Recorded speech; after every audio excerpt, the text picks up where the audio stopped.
ఆయన రేవంత్ రెడ్డి ఇంటర్వ్యూ ఇవ్వటం లేదు వీళ్ళకి. ఆయన ఏం చేశాడు, ప్రభుత్వ సలహాదారుగా ముఖ్యమంత్రి సలహాదారుడైన వేం నరేందర్ రెడ్డిని పంపించాడు.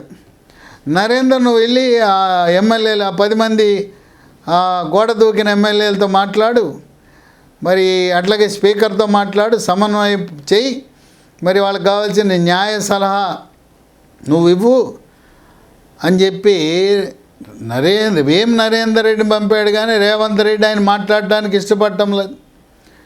ఇది ఇలా పరిస్థితి ఎలా ఉందంటే, ఈ 10 మంది ఫిరాయింపు చేసిన బీఆర్ఎస్ నుంచి కాంగ్రెస్కి వచ్చిన ఎమ్మెల్యేల పరిస్థితి కుడితిలో పడ్డ ఎలుక, ముందు నొయ్యి వెనుక గొయ్యి. ఏదో ఆశించి వచ్చాం, పదవులు వస్తాయని ఆశించాం, నియోజకవర్గంలో పనులు జరుగుతాయని ఆశించాం, కాంట్రాక్టులు చేసుకోవచ్చని వచ్చాం. ఇవన్నీ కూడా ఈరోజు ఆశలు అడియాశలైనని వాళ్ళు కాంగ్రెస్ పార్టీ వాళ్ళ దగ్గర ఒక ప్రతిపాదన పెట్టారు.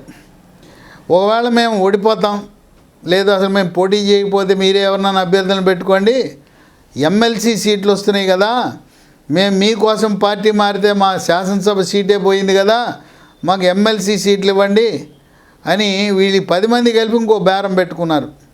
మాకు 2 మంత్రి పదవులు ఇవ్వండి, 10 మంది కాకపోయినా మాలో 2